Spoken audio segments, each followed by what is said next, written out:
ကျွန်တော် CC Passport Channel ပြည်တဲ့ကြီးအားလုံးပဲမင်္ဂလာပါနော်ဒီနေ့မှာတော့ကျွန်တော်တို့မြန်မာယူဆက်ခွန်အတင်းအတွက်အကျန်းအရေးကြီးတဲ့ပွဲစဉ်တစ်ပွဲရှိနေပါတယ်ပေါ့နော်ဒီနေ့ဆိုတာကတော့28ရက်နိုဝင်ဘာ2025ဖြစ်ပါတယ်ဒီနေ့ကအိုမန်နဲ့ပွဲလေးမှာတော့မြန်မာအတင်းကလုံးဝအမှားခံလို့မရဘူးပေါ့နော်ဒီပွဲကအရင်အရေးကြီးပါတယ်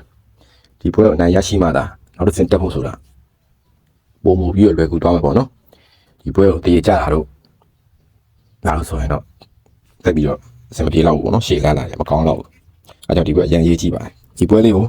အားပေးခြင်းတဲ့ပြည်သက်တွေအတွက်ကျွန်တော်ကကြည့်ရှုလို့ရမယ့်နေရာလေးတွေကိုပြောပြပေးခြင်းပါတယ်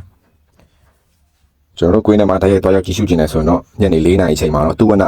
နော်စတူဒီယိုမှာသွားပြီးတော့ကြည့်လို့ရတယ်တူဝနကွင်းမှာရန်ကုန်ပေါ့နော်ရန်ကုန်တူဝနကွင်းမှာသွားရောက်ပြီးတော့ကြည့်ရှုလို့ရပါတယ်ကျွန်တော်ကိုင်းထဲကိုတိုက်ရိုက်သွားပြီးတော့ကြည့်လို့မရဘူးကိုင်းမှာပဲကိုကြည့်ခြင်းနဲ့ဆိုရင်တော့MRTV channel ကလာမယ်ပြင်ရင် Reader channel ကနေပြီးတော့လည်းလာမယ် TV ကနေပြီးတော့ဖမ်းယူပြီးတော့ကြည့်ရှုလို့ရတယ်ပေါ့နော်ဒါလို့ကျွန်တော်တို့ TV ကနေလည်းကြည့်လို့အဆင်မပြေဘူးအပြင်ရောက်နေတယ်နော်ကိုဖုန်းနဲ့ပဲကြည့်နေတယ်ဆိုရင်တော့ YouTube မှာလည်းကြည့်လို့ရတယ်ပေါ့နော် YouTube မှာတော့ပြပြနေကြပြုံး Play Sport ပေါ့နော်ဒါငယ်ကြည့်ဦးရလို့ဆိုသိပါတယ်ပြုံး Play Sport ဆိုပြီးတော့ရှာလိုက်ပေါ့နော်အဲ့လိုမျိုးပြုံး PNAY Play SPORT Sport ပြုံး Play Sport အဲ့လိုမျိုးရှာလိုက်နော်ရှာလိုက်ရင်တွေ့လိုက်မယ်ပြုံး Play Sport နဲ့ဒီလို live ဆွဲနေရလေးကိုတွားလိုက်ခုတော့တယ်တော့ဒီမှာတော့ဘာမှပြလာတာမရှိသေးဘူးเนาะသူဘောလုံးပွဲလာရင်တော့သူပြပေးလိုက်မယ်ပေါ့နော်